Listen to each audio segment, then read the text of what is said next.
On January 4, 2018, C-SPAN's Washington Journal dedicated much of its broadcast to the topic of infrastructure investment. Frederick Bud Wright, Executive Director of the American Association of State Highway and Transportation Officials, AASHTO, was invited to speak on behalf of the 52 transportation departments AASHTO represents in all 50 states, the District of Columbia, and Puerto Rico. Here now are excerpts from Wright's remarks based on topics covered during his segment of the broadcast.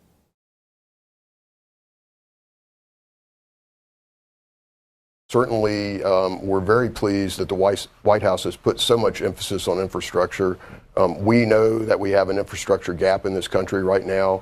States and local governments really are stepping up. And one of the things that we know to be the case is that this is a shared responsibility. It takes the federal government, state and local governments, and increasingly the private sector to make sure that we're adequately investing. But right now, we are not. And we need to see some change. And we're very hopeful that what we see from the administration is going to lead us in that direction.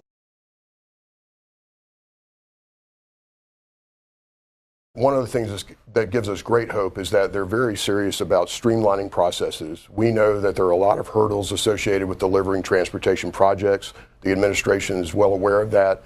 They've talked with us, certainly many of our members, and we as an association have had a chance to influence that process. So streamlining the process, making it easier to deliver transportation investments and infrastructure investments in general is important. We have not yet seen all of the details of what they want to do on funding and finance.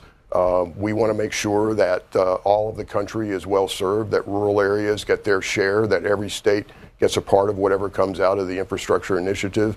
So we are waiting to see exactly what the details are going to be there, but until we know what they're going to propose on the funding and finance side, we're kind of holding our fire, if you will.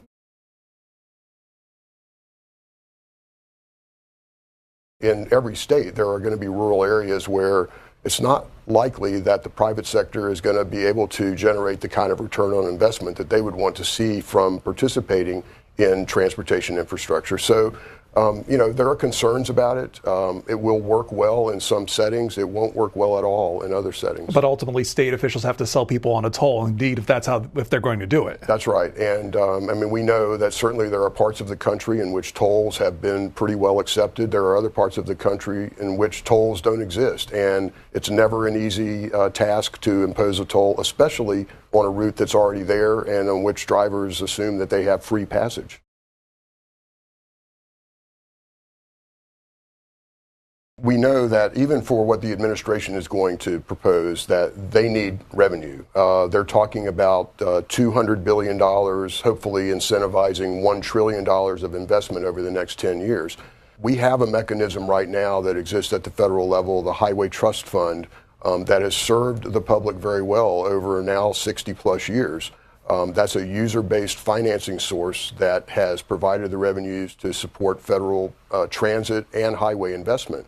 But the Highway Trust Fund is not keeping up. We're seeing changes in fuel economy, increases in fuel economy of the average vehicle. We're seeing more electric and other vehicles in the fleet.